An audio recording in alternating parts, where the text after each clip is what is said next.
नमस्कार दोस्तों, स्वागत है आप सभी का मैथ की इस प्रैक्टिस क्लास में। तो जैसा दोस्तों आपको पता है कि इस क्लास में हम मैथ के महत्वपूर्ण टाइप के क्वेश्चंस को सॉल्व करते हैं जो बार बार एग्ज़ाम में पूछे गए हैं। और ये हमारी क्लास सभी एग्ज़ाम के लिए बहुत ही महत्वपूर्ण है, चाहे वह UP police, RPF, NTPC, ALP या अन्य कोई एग्ज़ाम हो। तो इसमें दोस्तों हम बिल्कुल आसान तरीका देखते हैं कि कैसे हम कम समय में ही एग्ज़ाम में क्वेश्चंस को सॉल्व कर सकते हैं। तो सबसे पहले हमारा होता है दोस्तों कि क्वेश्चंस को आपको बिल्कुल ध्यान से पढ़ना होता है। कि देखिए यहाँ पर पहला क्वेश्चन है, बिल्कुल ध्यान से पढ़ेंगे कि ए का 60% बराबर बी का 3/4 हो तो ए अनुपात बी ज्ञात कीजिए। तो ये हमें ए अनुपात बी बताना है। तो दोस्तों बहुत ही आसान क्वेश्चन है, लेकिन बार बार एग्ज़ाम में इस टाइप के क्वेश्चन पूछे जाते हैं जिनमें हमें अनुपात निकालना होता है। देखिए अब हमें यहाँ पर बिल्कुल जैसे कहा वैसे हमें लिखना है। तो ए का 60% तो का के स्थान पर गुणा होता है, और 60% तो 60 और परसेंट हटाने के लिए बटे 100 करते हैं, ये आपको करना है। अब बराबर बी का के स्थान पर गुणा और 3/4 निकालना है बी का। अब देखिए यहाँ पर इसको हम काटा पीटी करेंगे, यहाँ पर तोड़ फोड़ मचाएंगे तो दोस्तों 20 तियाँ 60 हो जाएगा और 20 पंजे ये 100 हो जाएगा। अब देखिए ये आपको एक चीज़ पता होगा दोस्तों कि बराबर में जो संख्याएं होती है और उनको हम अंश से अंश को काट सकते हैं, हर को हर से काट सकते हैं। तो ये बराबर संख्याएं हैं तो 3 का 3 से यहाँ पर काट देंगे बिल्कुल यहीं पर। अब यहाँ पर देखिए a के बटे 5 कर लेंगे, बराबर b के बटे कितना बचा है 4 कर लेंगे, तो b के बटे 4। अब बिल्कुल इसके आगे हमें कुछ लिखना ही नहीं है, यहीं पर हमारा ये आंसर आ गया कि जो बटे में संख्याएं होती हैं और बराबर में हो वही हमारा अनुपात हो जाएंगी, क्योंकि इनको अगर हम a अनुपात b निकालेंगे फिर भी वही आएगा। तो यहाँ पर a के बटे 5 है, b के बटे 4 है, तो सीधा सीधा दोस्तों हमारा यहाँ पर अनुपात बन गया। a के बटे 5 है तो 5 लिख लेंगे अनुपात, b के बटे 4 है तो यहाँ पर 4 लिख लेंगे। 5:4 हमारा आंसर हो गया, ऑप्शन नंबर डी करेक्ट हो गया।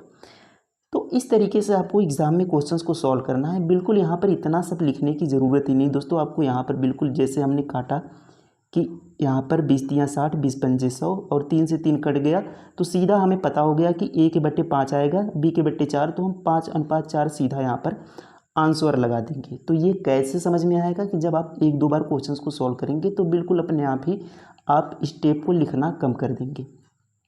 तो उम्मीद है ये सभी को समझ में आ गया होगा। अगला प्रश्न देखेंगे। देखिए यहाँ पर दोस्तों नेक्स्ट क्वेश्चन है, क्वेश्चंस को बिल्कुल ध्यान से हमें पढ़ना है कि एक फल विक्रेता ने ₹15 के 6 की दर से तरबूज खरीद कर ₹12 के 4 की दर से बेच दिए, उसका लाभ अथवा हानि प्रतिशत क्या होगा। तो ये हमें बताना है। तो इस टाइप के क्वेश्चंस को करने का एक बिल्कुल आसान तरीका होता है, उस तरीक़ों को हम देखेंगे। उसके बाद उससे भी आसान तरीका देखेंगे, लेकिन वह जो तरीका होगा अगर डाटा आसान दिया होगा तभी आप उसको लगाएंगे, वरना यही तरीका लगाएंगे। कौन सा तरीका देखिए, सबसे पहले हम रुपए लिख लेते हैं, उसके बाद वस्तु लिख लेते हैं। अब हमें क्या करना है दोस्तों कि रुपए के नीचे जो रुपए दिए हैं उसको लिखना है और वस्तु के नीचे वस्तु लिखना है। तो ये सबसे पहले हम यहाँ पर सीपी को लिखेंगे, क्रय मूल्य वाले को, उसके बाद यहाँ पर लिखेंगे विक्रय मूल्य वाले को, एसपी को। तो क्रय मूल्य यानी दोस्तों कितने में हमने कितने वस्तु खरीदे थे, तो ₹15 में हमने कितने वस्तु खरीदे थे, 6 वस्तु खरीदे थे। अब आगे क्या है कि हमें देखिए ₹12 में 4 वस्तु बेचा था, तो ₹12 में कितने वस्तु हमने बेचे थे, 4 वस्तु बेचे थे। अब देखिए हमें क्या करना होता है इसमें कि हमें इन वस्तु की यहाँ पर संख्या को बराबर करना होता है। तो वस्तु की संख्या को बराबर करने के लिए हम क्या करते हैं, हमें सीधा सीधा क्या करना है कि इनका गुणा कर देना है। किनका गुणा करना है, इनका, इसको इसमें गुणा कर देना है, इसको इसमें गुणा कर देना है। देखिए यहाँ पर थोड़ी दिक्कत हो रही है। तो यहाँ पर दोस्तों इसको देखिए, इसको इसमें गुणा करना है, इसको इसमें, तो यहाँ पर देखिए हम गुणा कर लेते हैं। तो 15 का 4 में गुणा करेंगे तो 15 चौके 60 हो जाएगा। कलर चेंज कर लेते हैं ताकि यहाँ पर दोस्तों अच्छे से हमें यहाँ पर समझ सकें इसको। तो देखिए 15 का गुणा 4 में कर लेंगे 60 हो जाएगा, 12 का गुणा 6 में कर लेंगे 12 छंग 72 हो जाएगा। अब देखिए ये जो 72 है ये हमारा सेलिंग प्राइस है, सीपी एसपी है, और ये 60 हमारा क्रय मूल्य है। तो 60 की वस्तु को हमने 72 में बेच दिया। कितना अधिक में बेचा, कहेंगे 12 रुपये अधिक में बेचा है, तो 12 रुपये का हमारा क्या हुआ, लाभ हो गया। तो इसको प्रतिशत में निकालने के लिए हम क्या करते हैं, तो 12 के बटे हमेशा क्रय मूल्य रखेंगे, हानि हो या प्रतिशत, हमेशा क्रय मूल्य। तो क्रय मूल्य हमारा 60 है, तो 12 के बटे 60 और प्रतिशत निकालना है तो गुणे 100 कर लेंगे। देखिए 12 पंजे 60 हो गया और 5 से 100 को काटेंगे तो 20% दोस्तों हमारा क्या हो जाएगा, आंसर हो जाएगा कितना, 20%। तो option number C correct answer हो जाएगा। तो ये हमारा दोस्तों तरीका होता है कि सीधा सीधा हमें गुणा करना है और इस तरीके से हमें लिखना है। देखिए 15 का 4 में हमने गुणा किया तो 60 आया, तो 60 को पहले लिखना है और दूसरे वाले को बाद में लिखना है। तो दूसरा हमारा एसपी है, पहला यहाँ पर हमारा क्रय मूल्य है। तो 12 रुपये हमने यहाँ पर कमाया है लेकिन अधिक यानी लाभ हुआ है, तो उसका परसेंटेज निकालने के लिए नीचे हम क्रय मूल्य को रखेंगे, गुणा 100 कर देंगे। तो बिल्कुल आसान तरीका है। इस टाइप के सभी प्रश्न आप यहाँ से आसानी से कर सकते हैं, तो इस टाइप को आप नोट करेंगे। इसके बाद हम दोस्तों एक और अलग टाइप देखेंगे, जिसको अगर देखिए इसको पहले नोट करेंगे। तो यहाँ पर दूसरा तरीका हम देखते हैं। देखिए 15 में, यहाँ पर 15 रुपये में 6 की दर से, तो 15 रुपये में 6 की दर से यानी 6 वस्तु, तो एक वस्तु का दाम कितना होगा, यानी यहाँ पर क्या है, तरबूज दिया है, तो यहाँ पर हम वस्तु ही मान लेते हैं। तो एक तरबूज का दाम निकालेंगे तो क्या होगा, 15 में हम 6 का भाग करेंगे तो 6 दूनी 12 और दोस्तों बचेगा 3, दशमलव लगाएंगे, 6 पच्चीस 30 हो जाएगा, यानी 2.5 भाग करेंगे आ जाएगा 2.5। ये हमारा दोस्तों क्रय मूल्य है सीपी। इतने में हमने वस्तु को खरीदा, एक वस्तु का दाम है 2.5, लेकिन कहा है रुपये 12 में 4 की दर से बेच दिए, तो 12 में बेचा है 4 की दर से, तो एक का दाम निकालेंगे एक तरबूज का, तो 4 तियाँ 12, कितना आ गया, एक तरबूज का दाम 3 रुपये। अब देखिए यहाँ से हम ये हमारा क्या है, सेलिंग प्राइस है 3 रुपये, एक वस्तु का है। तो यहाँ पर हम इनका डिफरेंस देखेंगे, कितने अधिक में हमने बेच दिया, तो 2.5 की वस्तु को हमने 3 में बेच दिया, यानी 0.5 का हमने क्या कमा लिया, लाभ कमा लिया 0.5 का। तो 0.5 का लाभ कमाया है। अब इसका हम परसेंटेज निकाल लेते हैं 0.5 का, तो 0.5 का हमने लाभ कमाया है दोस्तों। क्रय मूल्य कितना है हमारा, 2.5 में हमने खरीदा था, एक वस्तु का दाम 2.5 था, तो 0.5 का लाभ और 2.5 पर देखिए यहाँ पर एक अंक पर दशमलव है, यहाँ पर भी एक अंक का दशमलव है, तो दशमलव से दशमलव खत्म हो जाएगा। इसको हमें परसेंटेज निकालना है तो गुणा 100 कर लेते हैं। अब देखिए 5 से काटेंगे तो 5 पच्चीस 25, 5 बार में, और 5 ये काटेंगे तो 20 बार में कट जाएगा, यानी 20% हमारा यहाँ से भी आंसर आ गया। तो ये तरीका भी आप लगा सकते हैं, लेकिन ये तरीका तभी लगाएंगे दोस्तों जब डाटा यहाँ पर आसान दिया हो, यानी जब देखिए जैसे 4 तियाँ 12 यहाँ आसानी से कट गया, यहाँ पर दशमलव में आया लेकिन छोटा सा ही दशमलव बना, लेकिन जब यहाँ पर बड़ी बड़ी संख्याएं होती हैं तो दशमलव बहुत ज़्यादा हो जाता है, तो यहाँ से कैलकुलेशन ज़्यादा बन जाता है। तो सबसे पहले हमें डाटा को देखकर तब ये तरीका लगाना है, वरना वो वाला तरीका जो पहले हमने देखा वो बेस्ट तरीका था। तो इस तरीके से हम क्वेश्चंस को सॉल्व करेंगे। उम्मीद है ये सभी समझ में आ गया होगा। अगला क्वेश्चन देखेंगे। देखिए नेक्स्ट क्वेश्चन है कि W1 W2 का अनुपात 2:3 तथा W1 W3 का अनुपात 1:2 हो, तो W2 और W3 का अनुपात हमें बताना है। तो ये भी रेशियो का क्वेश्चन दोस्तों एग्ज़ाम में बहुत पूछा जाता है। आप किसी भी एग्ज़ाम में देखेंगे रेशियो से ऐसे क्वेश्चन हमेशा बनते हैं। तो हम क्या करेंगे, इसमें हम देखेंगे कौन इसमें कॉमन है। जैसे देखिए यहाँ पर 2 अनुपात दिया है, इसमें 2 अनुपात दिया है, W1 W2 एक ये दिया है और W1 W3 ये 2 अनुपात दिया है। तो इन दोनों में देखेंगे हमें कॉमन सा यहाँ पर संख्या या लेटर कौन सा है। तो इसमें देखेंगे लेटर कौन सा है कॉमन, तो देखेंगे यहाँ पर देखिए W1 यहाँ पर भी है, W1 यहाँ पर भी है। तो इसको हम इस तरीके से लिखेंगे कि W1 हमेशा W1 या कहने का मतलब ये है कि जो दोनों में हो वो हमेशा बीच में लिखेंगे। कैसे, देखिए इसको एक W2 लिखते हैं और W1 लिखते हैं और W3 लिखते हैं। तो इसका मतलब मेरा कहने का मतलब यही था कि जो दोनों में हो उसको बीच में हमेशा रखेंगे। अब देखिए इसको हम लिखते हैं इसका अनुपात, इनके नीचे इनका अनुपात लिखेंगे। देखिए W1 W2 2 अनुपात, तो W2 का मान कितना है, तो W2 का मान 3 है। ध्यान देंगे ये W1 का मान है, ये W2 का मान 3 है, तो इसको 3 रखेंगे। W1 का मान कितना है, 2 है, तो W1 के नीचे 2 रखेंगे। अब आएंगे दूसरे में, दूसरे में देखेंगे W1 का मान, तो W1 का मान 1 है, तो यहाँ पर 1 रखेंगे।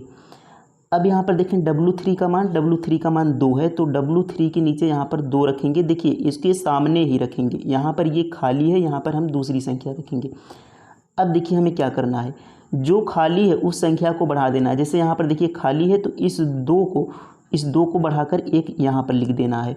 अब देखिए यहाँ पर खाली है, तो इसके सामने यहाँ पर 1 है ना, तो इस 1 को भी यहाँ पर लिख देना है। बस अब हमें हमारे यहाँ पर आंसर आ गया, इसको गुणा कर लेना है। तो 3 एकम 3, 2 एकम 2 और 2 दूना 4। ये दोस्तों हमारा तीनों का अनुपात बन गया, ये तीनों का अनुपात बन गया। तो हमसे किसी से भी अनुपात पूछे हम बता लेंगे। पूछा क्या है, W2 W3, तो W2 दोस्तों कितना है, यहाँ पर देखिए ये W2 है, जल्दबाजी नहीं करेंगे, ये W2 है और W3 कितना है, 4 है। तो 3:4 हमारा क्या आ गया, आंसर आ गया 3:4, ऑप्शन नंबर बी। तो इस तरीके से हमें प्रश्न को सॉल्व करना है। अब देखिए एक इससे भी आसान तरीका, कैसे देखेंगे, लेकिन तभी अप्लाई करेंगे जब क्वेश्चन डाटा आसान दिया हो। इससे भी आसान तरीका क्या है, दोनों में कॉमन कौन सा है, तो आप कहेंगे W1 दोनों में कॉमन है। तो W1 का हम मान देखेंगे, दोनों में क्या है, W1 का मान यहाँ पर 2 है और यहाँ पर W1 का मान क्या है, 1 है।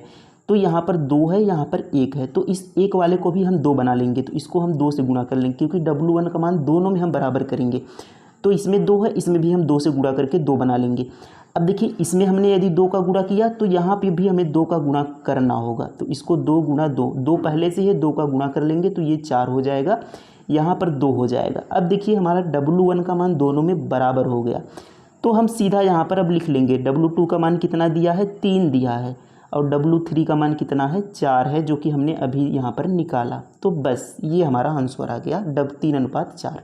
तो ये उससे भी बेस्ट तरीका है, हमें केवल दोनों में जो कॉमन है उस संख्या को बराबर करना है। लेकिन ध्यान देंगे जिसमें उसको गुणा करेंगे उसमें उसके अगले वाले अनुपात को भी गुणा करना है। जैसे 1 में हमने 2 का गुणा किया, तो हमने 2 में भी 2 का हमें गुणा करना है, इस अनुपात को बराबर रखना है, ये आप ध्यान देंगे। तो उम्मीद है सभी को समझ में आ गया होगा। नेक्स्ट क्वेश्चन देखेंगे। देखिए अगला प्रश्न है, ए और बी क्रमशः एक कार्य को क्रमशः 12 दिन और 20 दिन में पूरा कर सकते हैं। 6 दिनों तक एक साथ मिलकर कार्य करते हैं। शेष कार्य सी द्वारा 12 दिनों में पूरा किया जाता है। बी और सी एक साथ मिलकर उसी कार्य के 2/3 भाग को कितने दिनों में पूरा करेंगे। तो ये क्वेश्चन हमसे पूछा गया है दोस्तों टाइम एंड वर्क का। तो क्या है बेस्ट तरीका सॉल्व करने का, देखिए तो ए और बी कितने दिन में कार्य करते हैं, ए 12 दिन में करता है, बी 20 दिन में। इनका एलसीएम लेंगे। एलसीएम का मतलब होता है वह छोटी से छोटी संख्या जिस संख्या को ये दोनों संख्याएं काट सके, विभाजित कर सके। तो वह देखिए 20 दूना 40, 20 तिहाई 60, तो 60 ऐसी संख्या होगी जिसको दोनों संख्याएं विभाजित कर देंगी। तो एलसीएम की क्लास दोस्तों हम जल्द ही लेंगे, जिसमें आपको बिल्कुल बेसिक से एलसीएम सिखाना बताएंगे। देखिए 12 को 60 में डिविजिबल करेंगे, तो 12 पंजे 60, 5 आया, 12 पंजे 60, और 20 से भाग करेंगे 60 में, तो 20 तिहाई 60। तो ये जो 5 और ये 3 आया है, ये इनका एक दिन का काम है, और ये हमारा जो 60 एलसीएम आया है ये टोटल काम है। तो ए एक दिन में 5 काम करता है, तो इसको हम कहते हैं ए की क्षमता है 5। और बी एक दिन में 3 काम करता है, तो इसको हम कहते हैं कि ये बी की क्षमता है एक दिन में 3 काम करने की। ए की क्षमता एक दिन में 5 काम करने की, तो ये इनकी क्षमता है। अब आगे देखिए क्वेश्चन कहा है कि वे दोनों 6 दिनों तक एक साथ मिलकर कार्य करते हैं। तो ए और बी दोनों मिलकर 6 दिन तक कार्य करते हैं, तो इनकी क्षमता जोड़ लेंगे ए और बी की, तो 5 और 3 8, इनकी क्षमता कितनी हो गई, 8 इनकी क्षमता हो गई। 8 की क्षमता से कितने दिन काम करते हैं, 6 दिन तक। तो कितने काम कर लिए, 8 छंग 48, तो इन दोनों ने 6 दिन में 48 काम कर लिए। अब बचा काम कितना, तो 60 में से 48 को घटा देंगे, बचा काम 12 है। 60 में से 48 को घटाएंगे तो हमारा कितना काम बचेगा, 12 काम बचेगा। अब देखिए आगे कहा है कि शेष कार्य सी द्वारा 12 दिनों में पूरा किया जाता है। तो जो शेष काम है वह सी द्वारा 12 दिन में किया जाता है। तो टोटल काम हमारा बचा है 12 और सी ने लिया 12 दिन, तो कितनी क्षमता उसकी है, 12 एकम 12, एक दिन में एक काम करने की क्षमता है, तभी तो 12 काम 12 दिन में किया है उसने, यानी सी का यहाँ पर क्षमता आ गया एक दिन में एक काम। तो ये हमारी क्षमता आ गई सी की। अब आगे देखिए कहा है कि बी और सी एक साथ मिलकर उस कार्य के 2/3 भाग को कितने दिनों में पूरा करेंगे। तो बी और सी की क्षमता को हमें जोड़ देना है। तो बी की क्षमता 3 है, सी की क्षमता 1 है, तो दोनों की क्षमता जोड़ देंगे तो 3 1 कितना हो जाएगा, 3 1 4 हो जाएगा। यानी दोनों की क्षमता दोस्तों बी और सी की आ गई 4। अब कहा है कि पूरे काम के 2/3, पूरा काम 60 है, इसका 2/3 भाग निकालेंगे तो 3 से काटेंगे 60 को 20 बार में और 20 का 2 में गुणा कर लेंगे तो ये हमारा हो जाएगा 40। कितना आ गया, 40। तो थोड़ा समय लगेगा दोस्तों, लेकिन बिल्कुल आपको आसानी से समझ में आ जाएगा। 20 दूना 40 और इस 40 की क्षमता को बी और सी की क्षमता को जोड़ कर करना है। तो बी और सी की क्षमता को जोड़ा हमने, 4 आया। तो 40 काम को 4 की क्षमता से कितने दिन लगेंगे, तो 4 दहा में 40 यानी 10 बार में कट गया, तो टोटल 10 दिन लगेंगे। Option number A right answer हो गया। तो इस क्वेश्चंस को एक बार और ध्यान से दोस्तों देखेंगे तो बिल्कुल क्लियर हो जाएगा। और ये ऐसे क्वेश्चंस हैं जो बार बार एग्ज़ाम में पूछे जाते हैं, तो बिल्कुल अच्छे लेवल के क्वेश्चंस ये माने जाते हैं। आप 1-2 बार इसको ट्राई करेंगे, बिल्कुल आसानी से आप सॉल्व कर पाएंगे, बिल्कुल अच्छे से समझ में आ जाएगा। नेक्स्ट क्वेश्चन देखेंगे। देखिए यहाँ पर अगला प्रश्न कि वह बड़ी से बड़ी संख्या ज्ञात करें जो 228, 282, 288 को पूर्णतः विभाजित कर सकती है। तो ये चीज़ यहाँ पर ध्यान देंगे, जब भी हमें बड़ी से बड़ी संख्या पूछे और पूर्णतः इन्हें विभाजित कर सके, जो इन्हें विभाजित करे और बड़ी से बड़ी संख्या पूछे तो हमेशा हम HCF निकालेंगे मैथ्स है।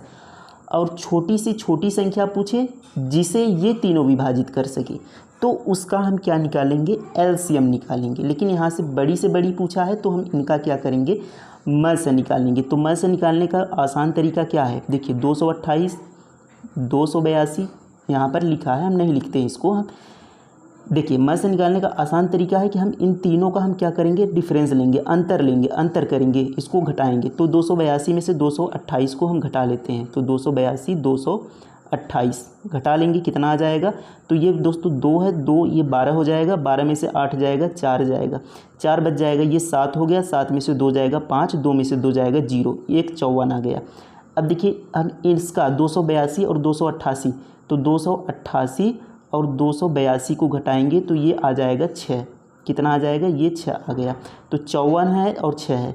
अब देखिए 288 में से 228 घटा लेते हैं, तो 288 और 228, तो ये दोस्तों आ गया, 8 में से 8 जाएगा 0 आ जाएगा, और 8 में से 2 जाएगा 6 आ जाएगा, और यहाँ पर 2 में से 2 जाएगा, ये 0 हो जाएगा। तो ये आ गया दोस्तों 60। तो तीनों संख्याएं हमारी आ गई, एक 54 है, एक 6 है, एक 60 है, ये हमारा डिफरेंस है।